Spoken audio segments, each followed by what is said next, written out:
జై శ్రీరామ్. కాలభైరవ స్వామివారి అనుగ్రహంతో మనమందరము కాశీని స్మరిస్తున్నాము. విశ్వనాథలింగాన్ని మానసికంగా మీరందరూ సేవిస్తున్నారు.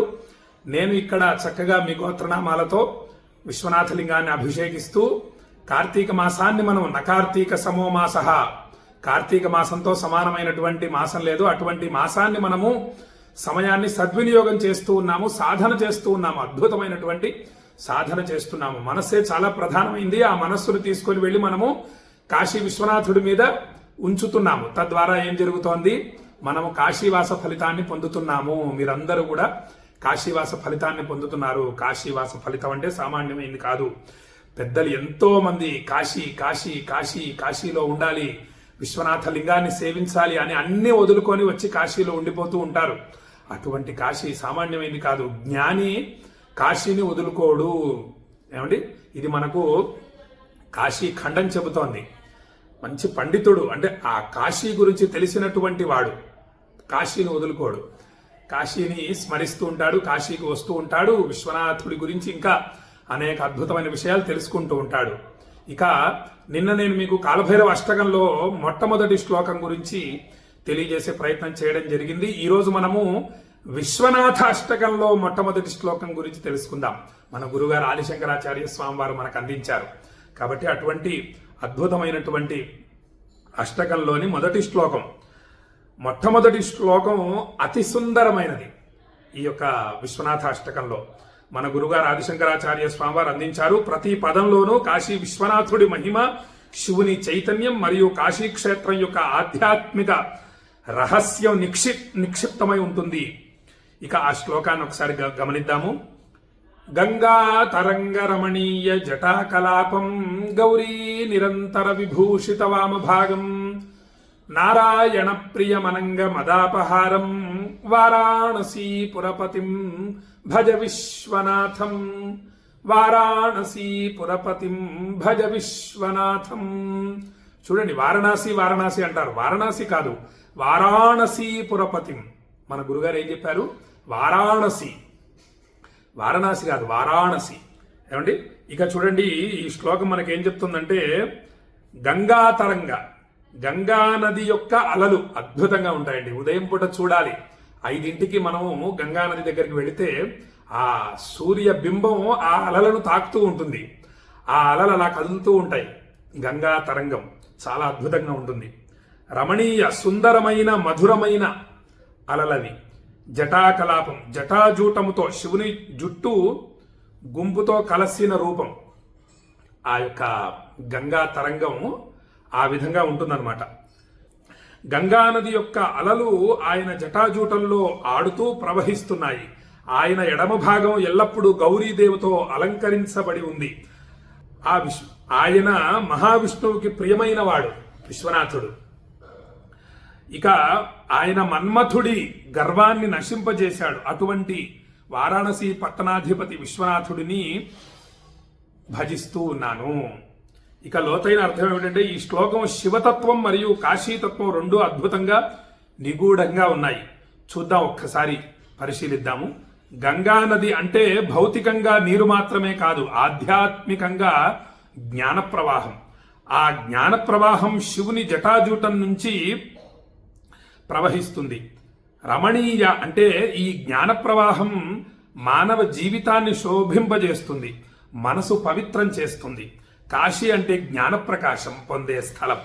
కాశీ అంటే జ్ఞానప్రకాశం పొందే స్థలం. కాబట్టి ఈ పాదం మనకు చెబుతుంది విశ్వనాథుడు జ్ఞానగంగా ప్రవాహ మూల స్థానం.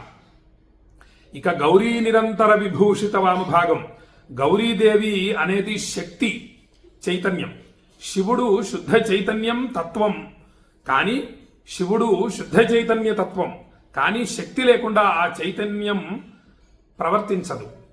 గౌరీ ఎడమ భాగంలో ఎల్లప్పుడూ ఉన్నట్లు శక్తి మరియు శివుడు ఒకే తత్వం అని ఈ పాదం చెబుతోంది.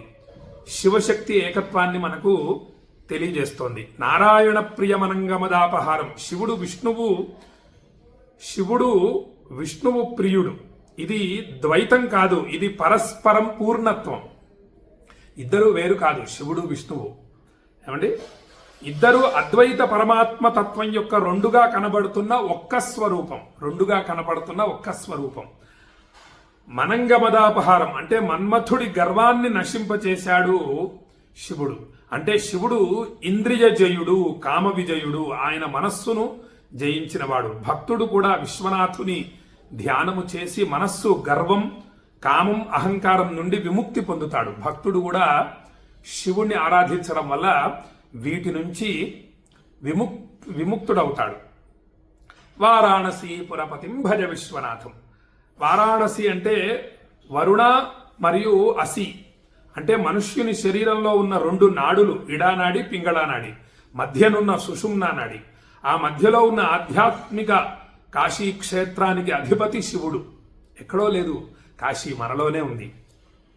కాబట్టి ఈ పాదం భక్తుని అంతర్గత ప్రయాణాన్ని సూచిస్తుంది. నీ శరీరంలోనే కాశీ ఉంది, అక్కడే విశ్వనాథుడు నివసిస్తున్నాడు. కాబట్టి ఆ విశ్వనాథుడిని భజించుము, అప్పుడు నువ్వు ముక్తుడవవుతావు. జ్ఞానగంగలో తడిసి శక్తి గౌరీతో ఏకమై కామ అహంకారాలను జయించి అంతర్గత కాశీనాథుని స్మరించిన వాడు సాక్షాత్తు మోక్షానందాన్ని పొందుతాడు. అటువంటి విశ్వనాథుడు సర్వ జగత్తుకు పతి, జ్ఞానప్రదాత, ముక్తిదాత. కాబట్టి ఈ విధంగా అద్భుతంగా ఉంటుంది. దీన్ని ధ్యానించాలి. ఈ శ్లోకాన్ని, ఈ అర్థాన్ని కళ్ళు మూసుకొని ధ్యానించగలగాలి. మనము కాశీకి వెళ్ళి విశ్వనాథుడిని ఎన్నిసార్లు దర్శించాము అనేది కాదు. మనము ఒక్కసారి కాశీకి వెళ్ళినా ఆ విశ్వనాథలింగాన్ని కనులారా చూసి ఎన్ని సంవత్సరాలు ధ్యానించాము అనేదే ముఖ్యం. ఇటువంటి స్తోత్ర ఆధారంగా ఆ స్వామిని ధ్యానిస్తూ ఉండాలి. చూడండి ఎంత అద్భుతమైనటువంటి వర్ణన విశ్వనాథుడి గురించి మన గురుగారు అందించారు కదా, ఆదిశంకరాచార్య స్వామి వారు. ఈ వర్ణనని మనం ఆధారంగా తీసుకొని ఆ విశ్వనాథలింగాన్ని కళ్ళు మూసుకొని ధ్యానిస్తూ ఉండాలి. కాశీ విశ్వనాథాయ నమః అనే నామ జపాన్ని చేస్తూ ఆ విశ్వనాథుడి మహిమను ఎవరెవరు ఏమేమి తెలియజేశారు, స్కాంద పురాణం ఏం చెబుతోంది, కాశీఖండం ఏం చెబుతోంది, మన ఆదిశంకరాచార్య స్వామి వారి విశ్వనాథ అష్టకంలో ఏం చెప్పారు, కాశీ మహిమ అనేటటువంటి స్తోత్రాన్ని అందించారు మన గురుగారు. ఇవన్నీ మనము ధ్యానిస్తూ ఉండాలి. ఎంత ధ్యానించామనేది ముఖ్యం. ఏమంటే ఎన్నిసార్లు చూసామనే దానికన్నా ఎన్నిసార్లు చూసామనేది ఏమిటయ్యా అంటే మానసికంగా స్వామిని ఎన్నిసార్లు చూసాము, ఈ రోజు మొత్తంలో ఒక నెలలో ఎన్నిసార్లు చూసాము, సంవత్సరంలో ఎన్నిసార్లు చూసాము, ప్రతిరోజు విశ్వనాథుడిని ధ్యానిస్తున్నానా నేను అని గమనిస్తూ ఉండాలి. గంగా తరంగ రమణీయ జటాకలాపం గౌరీ నిరంతర విభూషిత వామభాగం నారాయణ ప్రియమనంగ మదాపహారం వారాణసీ పురపతిం భజ విశ్వనాథం. అద్భుతమైనటువంటి శ్లోకం. ఈ శ్లోక ఆధారంగా జాగ్రత్తగా అందరము ధ్యానిస్తూ ఉందాము. కాశీవాస ఫలితాన్ని పొందుదాము. సమయం చూడండి, చూస్తూ ఉండగానే పరిగెడుతోంది కాలం. అప్పుడే కార్తీక మాసం సుమారుగా 20 రోజుల దాకా పూర్తి అయిపోయింది. ఇంకా మనకు కేవలం 10 రోజులు మాత్రమే ఉంది. చాలా జాగ్రత్తగా మనము విశ్వనాథ లింగాన్ని పట్టుకోగలగాలి. అందుకే నేను ఈ కార్తీకం తర్వాత కూడా మీరు ఈ విశ్వనాథ లింగాన్ని, కాశీని స్మరిస్తూ ఉండాలని చెప్పి నేను మీకు మాలలు పంపించడం జరుగుతోంది. మీరు ఉదయం ఒకసారి ఆ మాలను ధరిస్తూ కాశీ విశ్వనాథాయ నమః అనే నామజపం చేయాలి. మళ్ళీ రాత్రి పడుకునేటప్పుడు ఆ మాలను తీస్తూ విశ్వనాథ అనేటటువంటి నామజపాన్ని చేస్తూ ఆ మాలను తీసి పక్కన పెట్టి విశ్రాంతి తీసుకోవాలనేది నా కోరిక. తద్వారా మీరు ఉదయం ఒకసారి కాశీని స్మరిస్తారు, రాత్రి పడుకునేటప్పుడు ఒకసారి కాశీని స్మరిస్తారు. మీరు ఈ విధంగా చేయడం వల్ల కాశీవాస ఫలితాన్ని పొందుతారు. కాశీలో ఉంటూ ప్రతిరోజు కాశీలో ఉంటూ గంగా స్నానం చేసి ఆ గంగా జలాన్ని విశ్వనాథలింగానికి అభిషేకిస్తే ఏ ఫలితమో ఆ ఫలితాన్ని మీరు పొందుతారు. కాశీవాస ఫలితం పొందాలి. మనం కాశీవాస ఫలితాన్ని పొందాలి అని చెప్పి భక్తులకు తెలియజేస్తూ శ్రీర్వర్చస్వమాయుష్యమారోగ్యమావిధాక్షోభావానం మహీయతే ధాన్యం ధనం పశుం బహుపుత్ర లాభం శత సంవత్సరం దీర్ఘమాయు. కాశ్యాన్నపూర్ణ విశాలాక్షి సమేత విశ్వేశ్వర స్వామి సంపూర్ణ అనుగ్రహ ప్రాప్తిరస్తు. ఆయురారోగ్య అష్టైశ్వర్యాభివృద్ధిరస్తు. మనోభీష్ట సిద్ధిరస్తు అని కాశీ నుండి భక్తులందరినీ ఆశీర్వదిస్తూ ఈ వీడియోని చక్కగా మీ బంధుమిత్రులందరికీ షేర్ చేయండి. అందరూ కూడా కాశీవాస ఫలితాన్ని పొందుతారు అని భక్తులకు తెలియజేస్తూ సెలవు తీసుకుంటున్నాను. జై శ్రీరామ్.